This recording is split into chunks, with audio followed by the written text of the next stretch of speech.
गिरि का उदग्र गौरवाधार, गिरजाय श्रृंग ज्यों महाकार। उदग्र अर्थात ऊंचा, वयोवृद्ध। फूटता द्रोह दौ का पावक, हो जाता सकल समाज नरक। द्रोह दौ अर्थात द्रोह रूपी जंगली आग। मैं नहीं निरा अवशंसी था, मन ही मन बड़ा प्रशंसी था। अवशंसी अर्थात निंदक।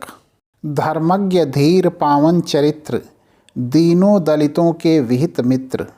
विहित मित्र अर्थात विधान द्वारा बनाए गए मित्र। संकटापन्न जीवन समान, है बीच सिंधु में महायान।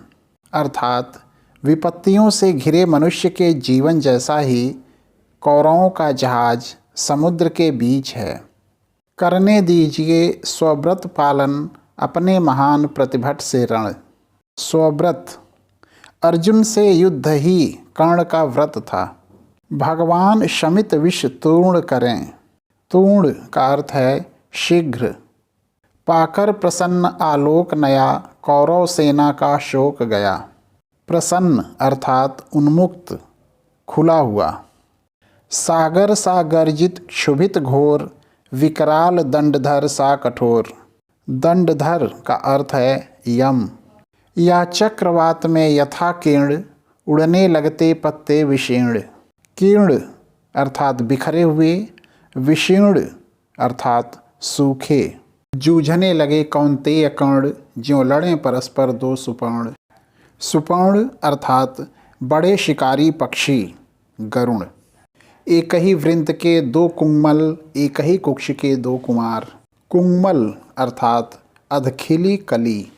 दोनों की किंशुक देह हुई, दोनों के पावक हुए प्राण।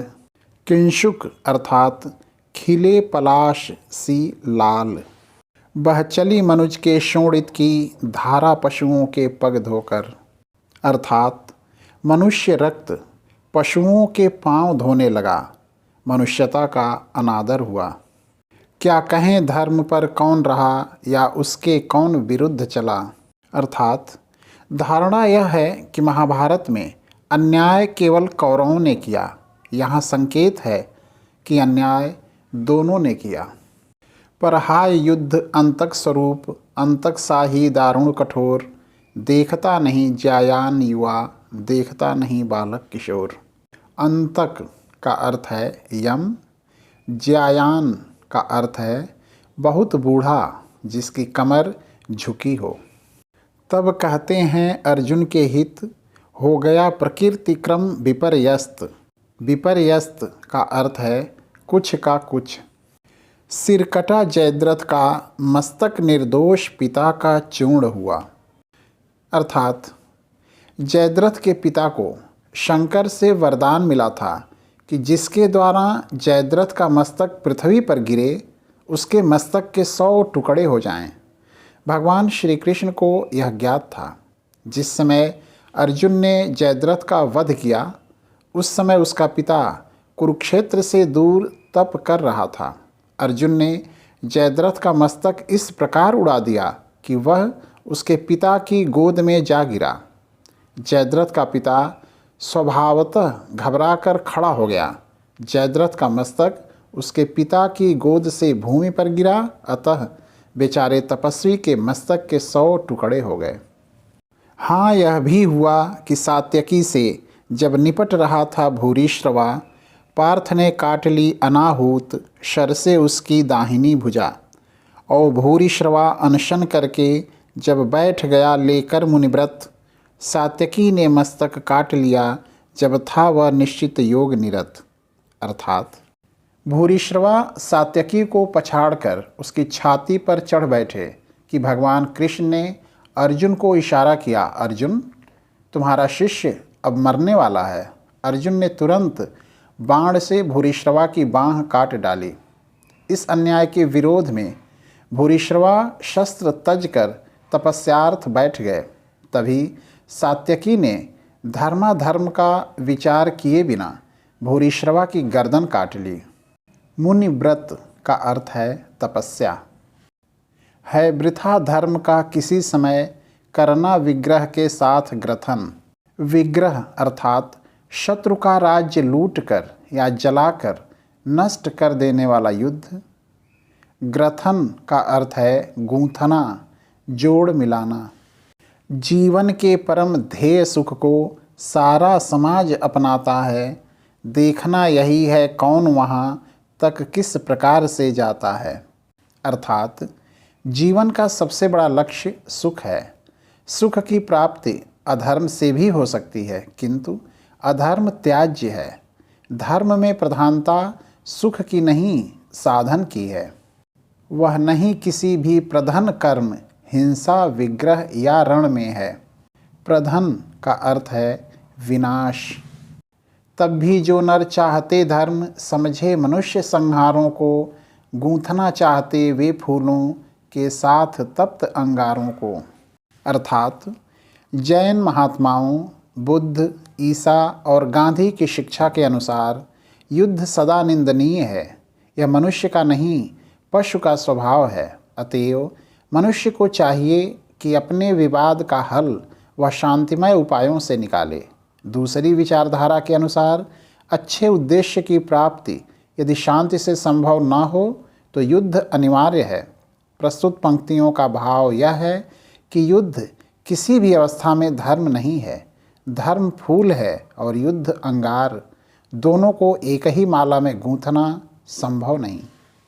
वासना वन्य से जो निकला, कैसे हो वह संयुग कोमल।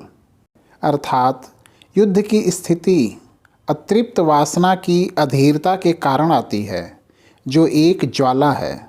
इससे कोमलता की आशा नहीं की जा सकती। संयुग का अर्थ है युद्ध। इस विजय द्वंद्व के बीच युद्ध के दाहक कई दिवस बीते। विजय द्वंद्व अर्थात जीत का संघर्ष।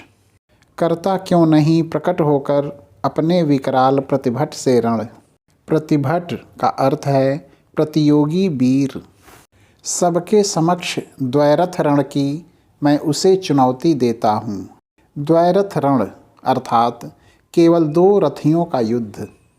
चिंता थी एक अग्नि कराल, यदि द्विरथ युद्ध में छूटेगी।